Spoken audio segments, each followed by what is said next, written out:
রুবেল ভাই 5,000 টাকা দেন না। 2 দিন ধরে ঘরে বাজার সদে নাই, কাজ করছি, এখন পর্যন্ত টাকা পয়সা দেন নাই। ওই টাকাটা দিলে আবার আপনার আমি দিয়ে দিবনি। আচ্ছা ঠিক আছে, তারা আমি দেখি আছে নাকি। যাই তাহলে ভাই। আচ্ছা ঠিক আছে, যা।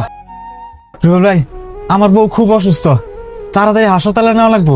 10,000 টাকার প্রয়োজন ভাই, দেন না 10,000 টাকা। আচ্ছা ঠিক আছে, তারা এখনই দিতেছি। নাও।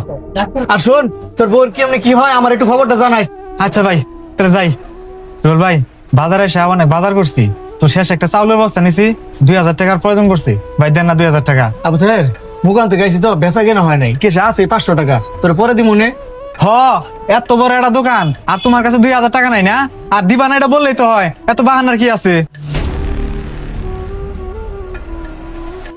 কি রে আবু তাহের, মন খারাপ করে কোন যাস? আর কইও না, রুবেলের এত বড় একটা দোকান আর 2,000 টাকা নাই, এটা কইলে কি কেউ বিশ্বাস করবো? 2,000 টাকা দিয়েছি, মুখের উপর ঠাস করে না করে দিল। কি রে দোস্ত, আবু তোর লেগে কি হয়েছে? মুখটা কালা করে গেল গা? না তেমন কিছু হয় নাই তোকে। জি গাইলাম তোর নাম, কি উল্টা পাল্টা কথা কয়ে গেল গা? আসলে কি ভাই, আমি পর কয়েকবার টাকা হাওলা দিছি, ও আমার সময় মতো দিয়েও গেছে, কিন্তু দেখ আজকে মুকাম থেকে আইছি তো, আইসাল আমার কাছে টাকা ছিল না, তাই ও ভাবতেছে আমার কাছে মনে হয় টাকা আছে, থাকতে ওর আমি দিতেছি না, তাই আমার নামে তোর কাছে বদনাম করে থেকে গেছে। আমি বিষয়টা বুঝতে পারছি। আসলে কি এই যুগে কারো উপকার করলে উপকারের প্রতিদান তো দেয় না, উল্টা আরো বদনাম করে থেকে যায়। শুধু এইসব মানুষের কারণে এখন মানুষ আর মানুষের উপকার করতে চায় না।